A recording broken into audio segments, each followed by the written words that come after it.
Tauhid artinya mengesahkan Allah, menjadikan Allah satu-satunya tujuan dari seluruh ketaatan, tanpa pernah diberikan kepada sesuatu selain Allah.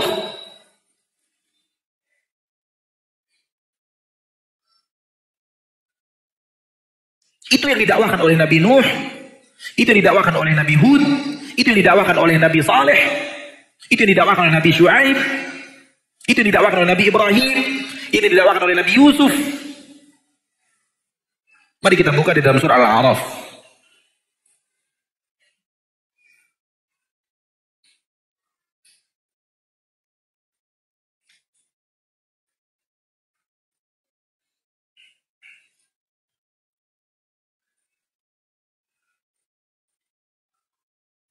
Di dalam surat Al-A'raf ayat yang ke-59 Allah bercerita tentang Nabi Nuh.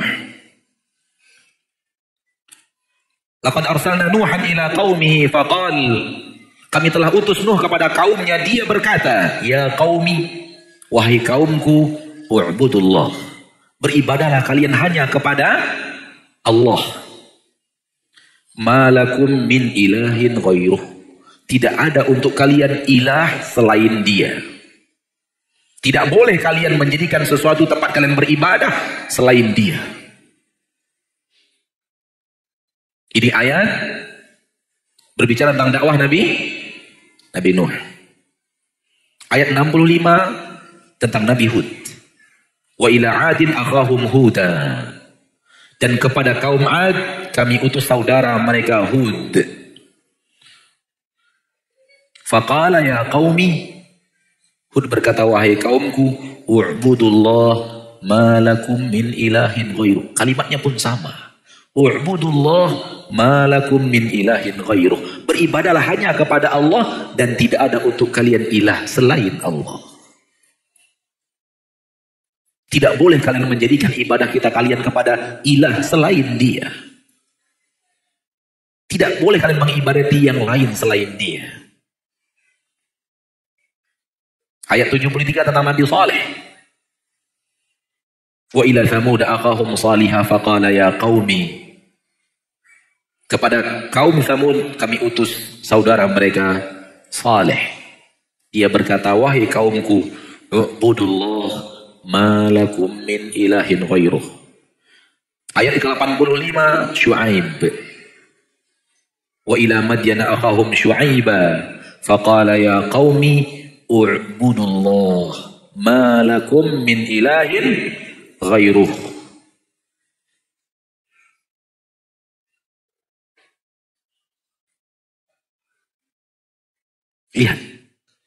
Lihat kesamaan dakwah para nabi dan para rasul. Nabi Yusuf di dalam surat Yusuf,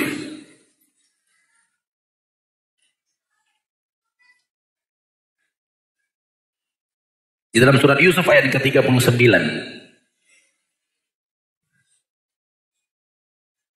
Ayat ke-39, ya sahibayis sijn, a'arbabun mutafarriquna khairun amillahul wahidul qahhar. Wahai dua sahabatku di dalam penjara, apakah rob-rob yang banyak ini, yang selain Allah ini, mereka lebih baik dibanding al-wahidul qahhar, Allah yang satu-satunya yang mampu melakukan apapun yang dia inginkan dan berkuasa. Lihat dakwah Nabi Yusuf kepada sahabatnya yang masuk penjara bersamanya, sallallahu alaihi wasallam. Nabi Yusuf mendakwahkan tauhid. Lihat dakwah Nabi Ibrahim di dalam surat Al-Mumtahanah.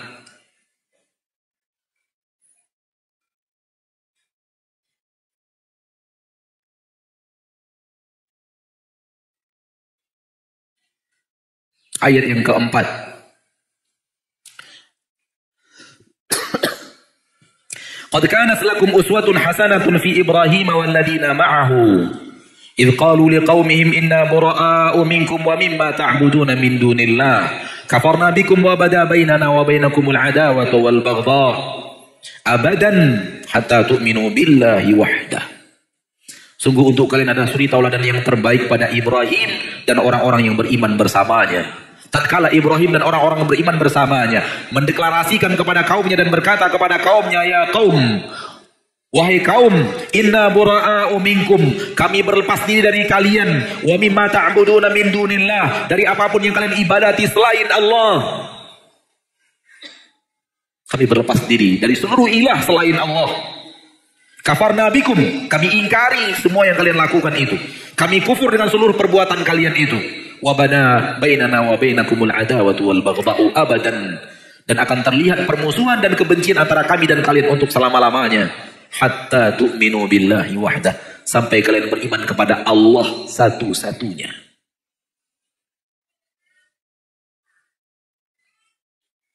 Seirama tidak? Satu dakwah tidak? Kita sudah mulai dari Nabi Nuh tadi, Nabi Hud, Nabi Saleh, Nabi Shu'aib, Nabi Yusuf, Nabi Ibrahim. Satu. Akidah tauhid, mengesahkan Allah dalam seluruh ketaatan.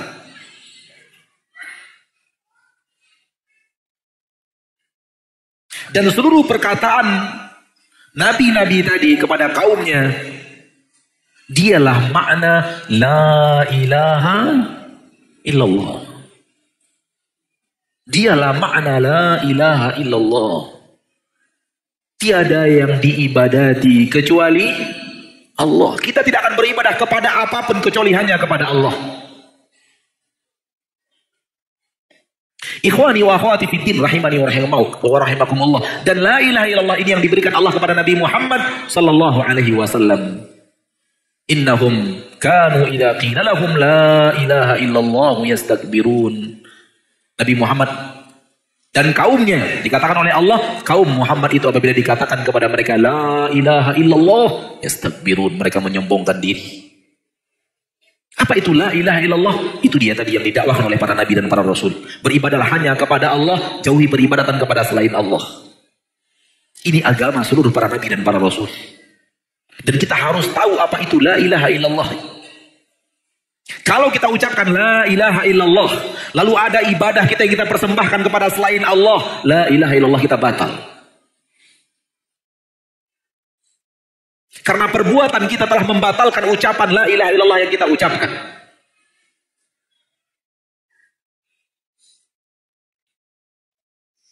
Hati-hati wahai umat Islam.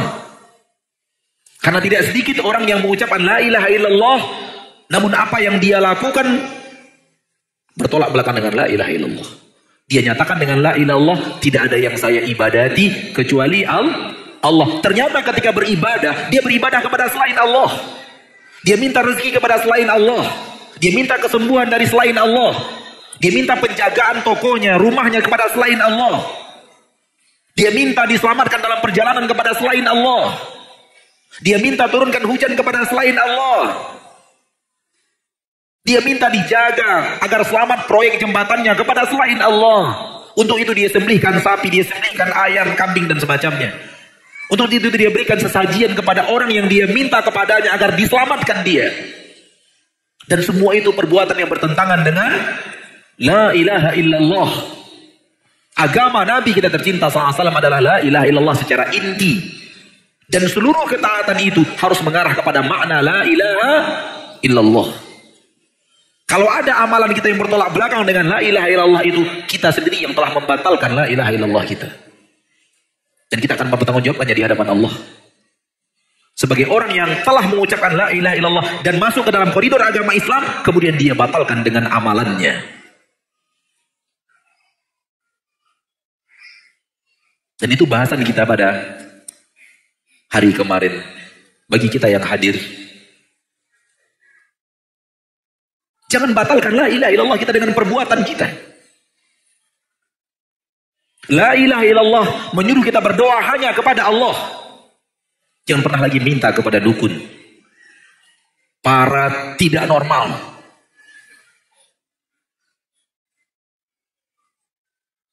Karena yang normal kita, insya Allah. Antum ini orang normal nggak?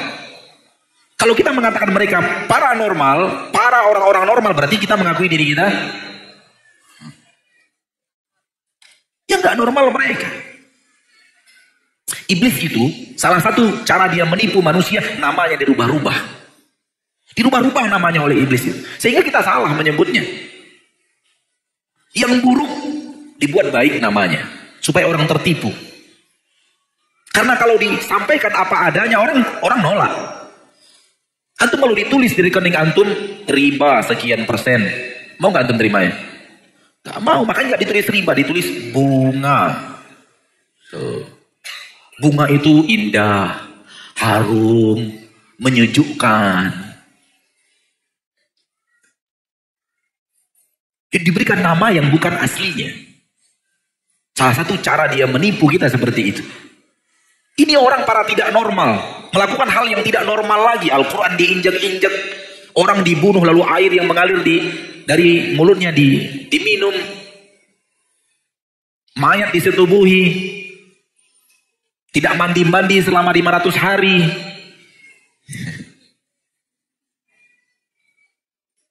Atau berzikir dengan zikir yang aneh-aneh. Ada ayat Al-Qur'annya, ada tambahannya, ada ayat Al-Qur'annya, ada tambahannya. Panggilan-panggilan kepada makhluk-makhluk halus.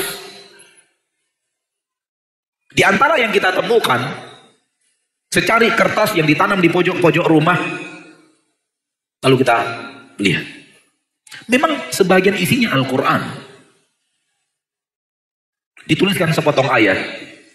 Lalu dibuat la beberapa kali. Lalu sepotong ayat lagi. La. Apa arti la? Tidak. Berarti di pengingkaran kepada Al-Quran. Dituliskan ayat Al-Quran. Allahu la ilaha, misalnya, saya sudah lupa ayatnya apa. Allahu la ilaha illa huwal hayyul qayyum. Lalu dikatakan, enggak. Buat lagi sepotong ayat. La. Berarti? Enggak benar nih ayat ini. Terakhir beberapa ayat. Ha. Ketawa dia. Benar Pak. Itu yang saya saksikan langsung. Sempat kita foto. Sayang handphonenya hilang. Artinya apa? Orang yang tidak mengerti bahasa Arab, dia mengira ini adalah bagian daripada kebaikan. Al-Quran gak mungkin salah. Di dalam kejadian yang lain, kita temukan juga tangkal dan jimat dari seseorang cari kertas berbahasa Arab. Yang sebagian ada zikir-zikir, la ilaha illallah dan semacamnya. Namun di dalamnya ada panggilan. Ada 3 yang saya hafal. Ya Salta, Ya Malta, Ya Mustalsa. Sampai sekarang saya masih hafal. Wahai Salta, wahai Malta, wahai Mustalsa. Siapa mereka? Pasti bukan nama orang Indonesia. Siapa Salta? Siapa Malta? Siapa Mustalsa? Panggilan-panggilan kepada jin. Waliyadzubillah. Oleh karena itu tangkal dan jimat adalah keyakinan yang batil. Didatangkan kepada kita oleh teman-temannya jin. Yaitu para tidak normal. Orang-orang tidak pintar. Karena kalau dia pintar, dia akan bertauhid kepada Allah.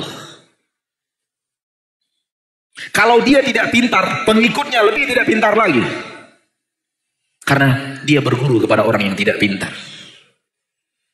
Datang ke dukun, minta karirnya dinaikkan.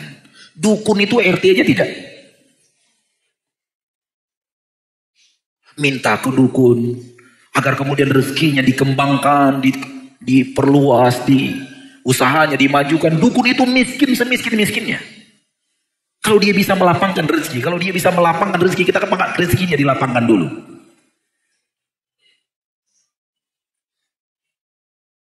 Dukun buat pengumuman, mengobati segala macam penyakit.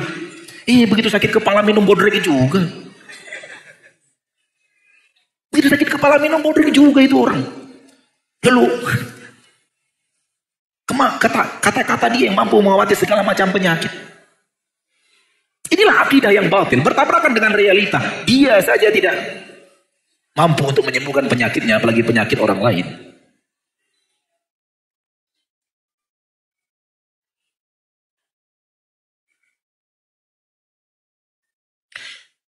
Kata inti adalah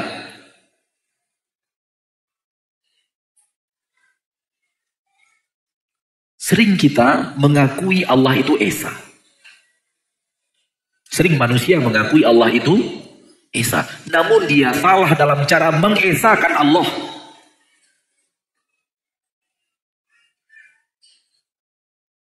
Disitulah terjadi kesyirikan. Sehingga lari daripada tauhid. Tauhid itu mengesakan Allah. Jadikan Allah satu-satunya tempat kita mencurahkan seluruh ibadah kita. Kepadanya harapan kita. Kepadanya kita beribadah satu-satunya. Namun kita berikan ibadah itu kepada selain Allah. Semua orang Islam mengakui Allah itu Esa. Namun tidak semua umat Islam benar-benar mengesakan Allah di dalam peribadatannya. Dan itu yang kemarin dikatakan oleh salah seorang ikhwan yang hadir. Benar dalam tauhid rububiyah, salah dalam tauhid uluhiyah. Dan itu yang terjadi kepada orang-orang Quraisy di zaman Rasulullah SAW mendakwakan Islam. Mereka dalam tauhid uluhiyah, Masya Allah Pak, benar. Tetapi dalam mengesahkan Allah dalam perbuatan salah.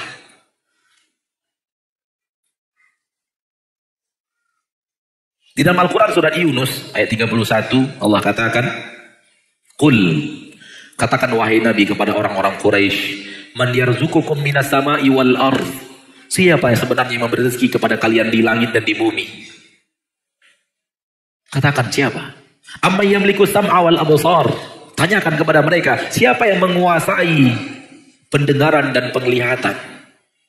Wa may yukhrijul hayya minal mayyiti wa yukhrijul mayyita minal hayy, siapa yang mengeluarkan yang hidup dari yang mati, mengeluarkan yang mati dari yang hidup? Maksudnya ada sesuatu yang hidup tiba-tiba ia matikan.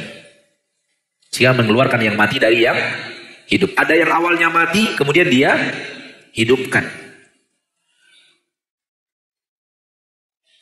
Siapa yang melakukan semua itu? Wa may yudabbirul amr, tanyakan kepada mereka, siapa yang mengatur seluruh perkara?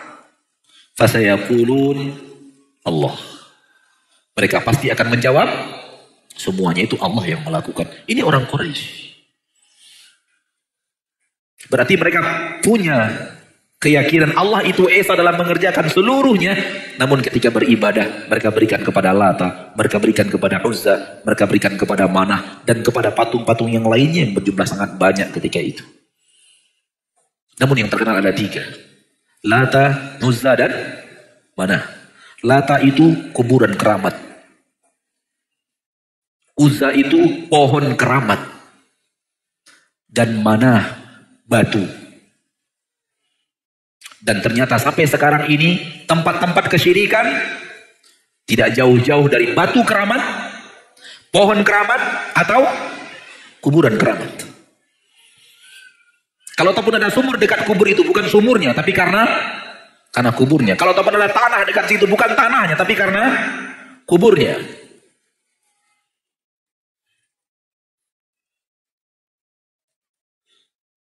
Dan salah satu cara syaitan menyelewengkan akidah manusia adalah manakala seseorang itu wafat, dia lebih sakti daripada ketika dia hidup. Perhatikan. Orang manakala ingin disesatkan oleh iblis dan bala tentaranya, lalu dia mensaktikan seorang manusia, dia mengira manusia ini bisa begini, tempat dia meminta ini, meminta itu, meminta ini ketika hidup, setelah dia wafat akan lebih sakti dibanding ketika dia hidup.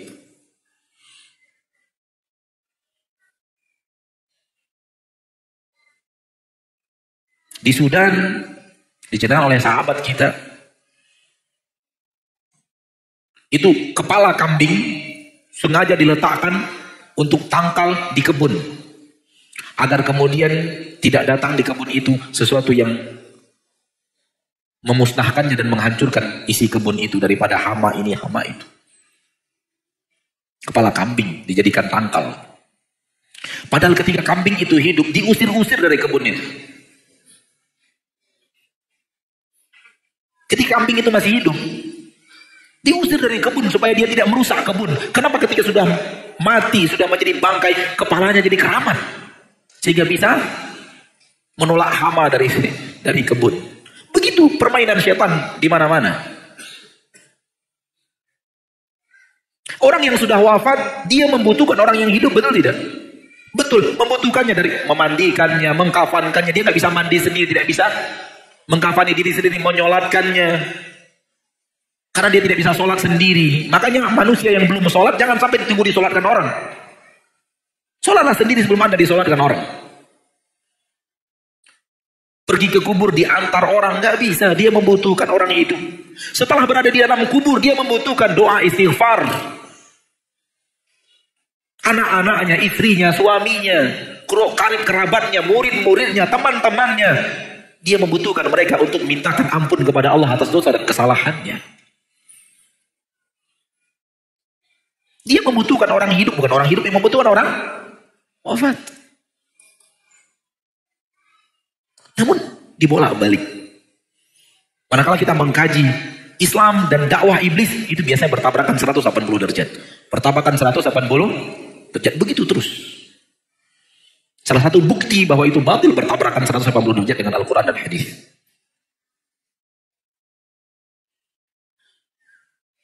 Jadi akidah kita di dalam beribadah semuanya untuk Allah dan kepada Allah.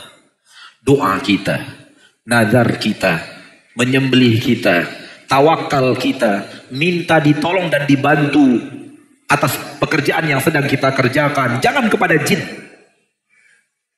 jangan kepada manusia.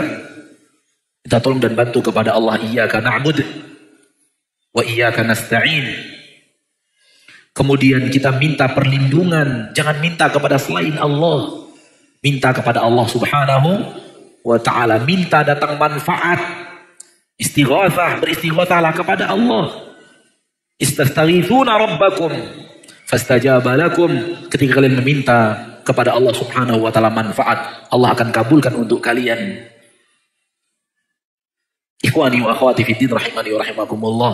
Kalau kita berikan ibadah kita itu kepada selain Allah, maka kita telah melakukan kesyirikan. Dengannya kita membatalkan la ilaha illallah kita. Sampai di sini bahasan kita pada kesempatan yang berbahagia ini. Semoga Allah tabaraka wa ta'ala Rabbul Izzati wal Jalalah membimbing kita kepada akidah yang hak. Dan tentu apa yang bisa kita bicarakan pada kesempatan yang berbahagia ini secuil kecil dari akidah-akidah yang benar yang bisa kita ketengahkan, dan akidah-akidah yang batil yang bisa kita ungkap di majelis ini. Apa yang ada yang belum kita bicarakan jauh lebih banyak. Oleh karena itu kita harus terus berjalan di atas ilmu, majelis ta'lim, bertanya kepada ustadz, bertanya kepada para ahli ilmu yang lebih mengerti agama daripada kita, membaca buku, mendengarkan ceramah, baik langsung atau pakai media, dan kita jaga akidah kita supaya tidak terperosok dalam akidah yang batil. Karena akidah yang batil akan melahirkan amalan yang batil. Karena amalan itu suatu pasti dibangun di atas akidah. Semoga bermanfaat, terutama bagi yang